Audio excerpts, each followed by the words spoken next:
Hello everyone, स्वागत है आपका मेरे इस यूट्यूब चैनल पर। तो आज हम क्लास 8 अध्याय 1 जो कि संसाधन है इसके बारे में पढ़ेंगे। तो आप जो है कभी ना कभी सोचते होंगे, ये जब चैप्टर का नाम देखते हैं, आखिर ये जो संसाधन है, ये संसाधन आखिर है क्या। तो ये सवाल सिर्फ आपके मन में भी नहीं है। कहानी की शुरुआत में यहाँ पे साजिया नाम की एक लड़की के बारे में बताया गया है, तो इस साजिया के मन में भी यही सवाल उठता है। तो कहानी की शुरुआत में क्या होता है कि जो साजिया नाम की लड़की होती है वो अपने आंगन में क्या करती है, नल के साथ में खेलती है, बार बार नल को क्या करती है, खोलती है, ठीक है, और क्या करती है, पानी की बर्बादी करती है। तब जो है उनके दादाजी जो है वो क्या करते हैं, साजिया को देखते हैं कि वो आंगन में क्या कर रही है, बर्बाद कर रही है पानी को। तो वो कहते हैं कि पानी बर्बाद मत करो, यह क्या है, संसाधन है। तब साजिया सोचने लगती है कि संसाधन क्या है। जैसे कि ये डाउट आपके मन में भी आया होगा जब आपने चैप्टर को देखा होगा, चैप्टर के नाम को, कि ये संसाधन है क्या। तो इसी डाउट को आज हम क्लियर करेंगे इस अध्याय में। तो चलिए हम चैप्टर शुरू करते हैं।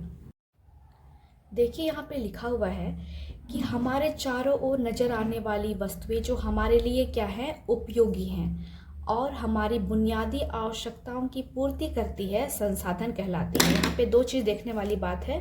यहाँ पे क्या लिखा हुआ है, जो हमारे लिए उपयोगी है, ठीक है, और क्या है, बुनियादी आवश्यकता की पूर्ति करती है, संसाधन कहलाती है। सिंपल भाषा में समझिए कि जो भी चीज़ आप अगल बगल में देखिए, चाहे वो आपका पेन हो, या आपके लिए उपयोगी है क्योंकि आप उसमें लिखते हैं, या आपकी आवश्यकता की क्या कर रही है, पूर्ति कर रही है, तो पेन आपके लिए क्या हो गया, संसाधन हो गया।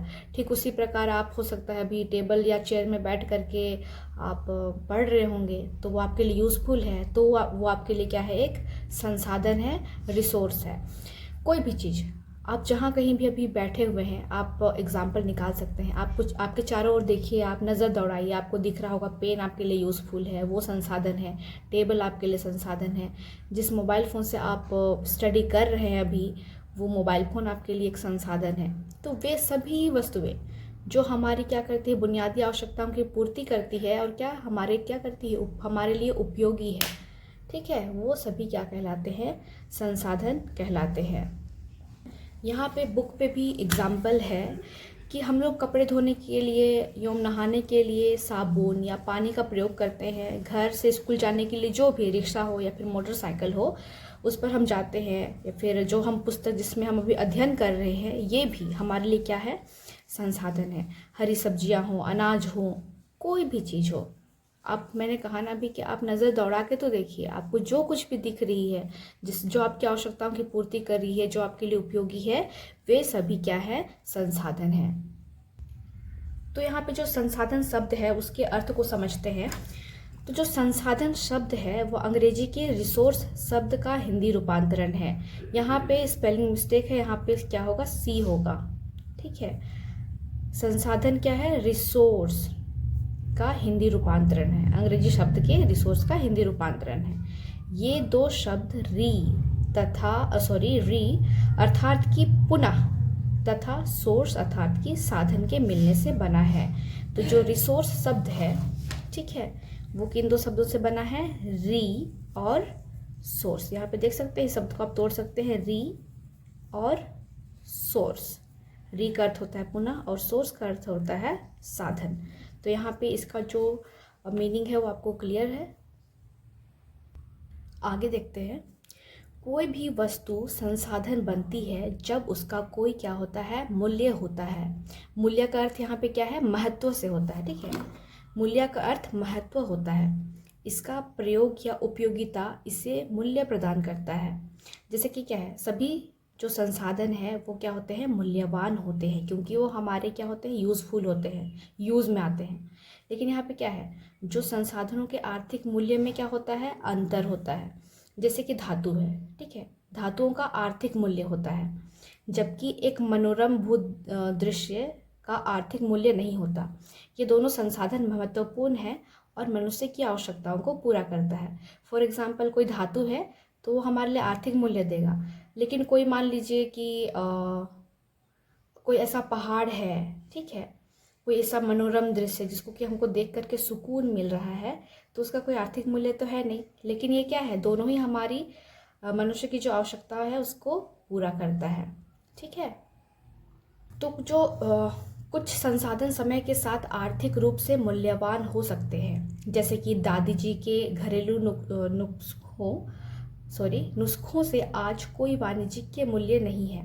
यानी कि हमें सर्दी हो जाती है, खांसी हो जाती है, तो दादी जी जल्दी से काढ़ा बना लेती है। इसका कोई ऐसे कमर्शियल जो वैल्यू हमें नहीं मिलता। लेकिन अगर इसी विचार को, इसी आइडिया को अगर पेटेंट कर दिया जाए, ठीक है, तो वो आर्थिक रूप से क्या होगा, मूल्यवान होगा। अब ये जो पेटेंट है वो क्या है, उसको हम इस जो जानने योग्य बातें हैं वहाँ समझते हैं। ठीक है, पेटेंट का मतलब किसी विचार अथवा आविष्कार पर व्यक्ति विशेष या संस्था का एकमात्र अधिकार होता है। यदि आपके पास भी कुछ ऐसा विचार है या आविष्कार जो आपने किए हैं और आप चाहते हैं कि वो उसमें सिर्फ आपका ही अधिकार हो, आप ही उसके नाम का इस्तेमाल कर सकते हैं, या फिर वो आपका ही अधिकार क्षेत्र में हो, वो किसी और का ना हो, तो आप उस विचार अथवा जो आविष्कार है उसको आप क्या कर सकते हैं, पेटेंट कर सकते हैं। क्या आप संसाधन को प्राकृतिक उपहार समझते हैं? यदि हाँ, तो ऐसा नहीं है। संसाधन मानवीय क्रियाओं का परिणाम है। जैसे कि बहुत सारी चीज़ें हमें प्राकृतिक से मिली है, ऑफकोर्स हम उसको डिनाई नहीं कर सकते। जैसे कि पहाड़, पर्वत, नदियाँ जितनी भी हैं वो हमें प्राकृतिक से मिली हैं। लेकिन क्या सड़क, पुल और भवन ये सभी हमें प्राकृतिक से मिली है? बिल्कुल नहीं। तो क्या है, कुछ चीज़ें होती हैं जो प्राकृतिक द्वारा दी हुई है, जिसको हम डिनाई नहीं करते हैं। लेकिन कुछ ऐसी चीज़ें भी है जो मनुष्य के द्वारा बनाया गया है। ठीक है, तो मनुष्य प्राकृतिक प्रदत्त पदार्थों को संसाधन में परिवर्तित करता है, जो समय और प्रौद्योगिकी पर निर्भर करता है। जैसे वर्तमान में प्रौद्योगिकी की सहायता से सौर ऊर्जा का उपयोग विद्युत उत्पादन के साथ साथ अन्य कई कार्यों में किया जाता है। जैसे कि मान लीजिए सूर्य हमारा क्या है, प्राकृतिक संसाधन है, उसको मनुष्य क्या कर लिया है, अभी के समय में सौर ऊर्जा का उपयोग कर रहा है और उसको क्या कर दिया है, विद्युत उत्पादन के साथ में उसको जोड़ दिया है।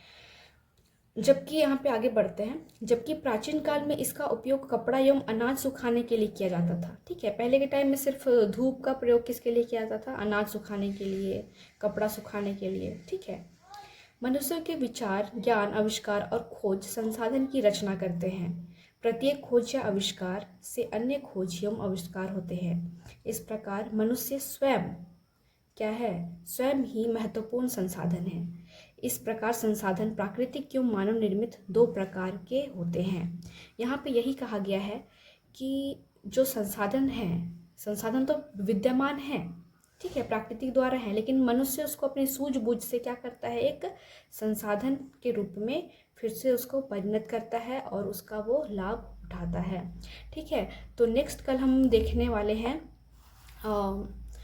संसाधन के प्रकार के बारे में, तो इसको आप कल की वीडियो में कंटिन्यू करिएगा। अभी के लिए बहुत बहुत धन्यवाद, और मैं आशा करती हूँ कि ये जो फ्लो चार्ट है इसके माध्यम से हम समझेंगे और एक एक चीज़ को हम समझने की कोशिश करेंगे। तो शुक्रिया।